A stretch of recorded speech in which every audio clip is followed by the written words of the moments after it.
कि हे मूर्ख सुन, छोटे भाई की स्त्री, 4 लोगों की बात कर रहे हैं, छोटे भाई की स्त्री और बहन, पुत्र की स्त्री और कन्या, ये चारों एक समान होती हैं और इनके ऊपर कोई भी कुलिष्ट डालता है वो पाप का भागीदार होता है और मैं उसे कभी नहीं छोड़ता हूं। और तूने यही कार्य किया क्योंकि बाली ने सुग्रीव की पत्नी को अपने घर में रखा था। सुग्रीव के साथ बाली ने उसकी पत्नी को नहीं भेजा था और ये बात उसने किया तो भगवान ने उसको दंड दिया। अब उसके बाद बाली कहता है मैं आपसे क्या ही विवाद करूं भगवान,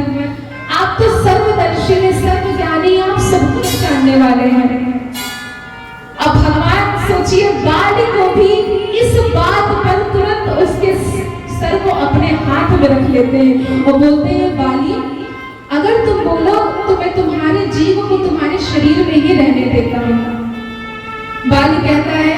कि हे स्वामी आप ये क्या कह रहे हैं, जन्म जन्म मुनि जतन कराही, अंत राम कहीं आवत नाही, जासु नाम बल शंकर कासी, देत सबहि समागति अविनाशी। बाल कहता है कि हे नाथ आप ये क्या बात कह रहे हैं, जिस नाम का जप निरंतर एक महात्मा संत करता रह जाता है और अंत समय में वो आपका नाम नहीं ले पाता आपकी रची हुई माया के कारण, और आप तो मेरे सम्मुख खड़े हैं स्वामी, मैं कैसे आपसे कह दूं कि आप मुझे यहाँ पे जिंदा कर दीजिए,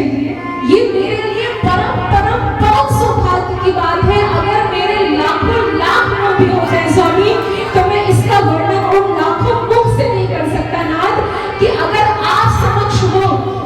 और आप मुझसे ये कह रहे हो कि मैं तुम्हें जीवित कर दूं तो मुझे ये जीवन नहीं चाहिए नाथ, मुझे तो आपका परम पद ही चाहिए,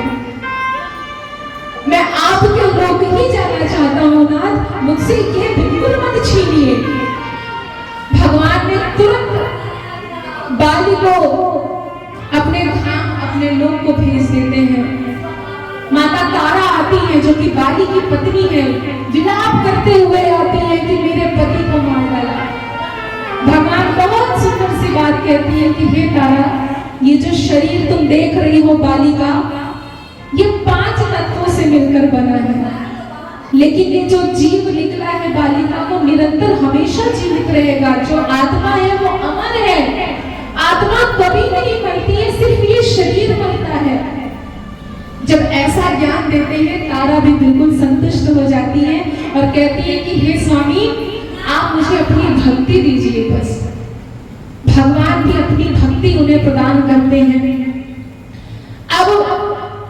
सुग्रीव जी को जैसा वादा किया था भगवान ने कि मैं बाली को मारकर तुम्हें राजा बनाऊंगा,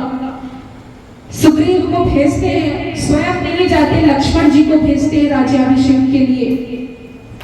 और बोलते हैं कि तुम जाओ, लेकिन हे मित्र ये बात मत भूलना कि हमें सीता जी की खोज में निकलना है। तब तक भगवान प्रवर्षण वन में पर्वत पे रहते हैं और वहां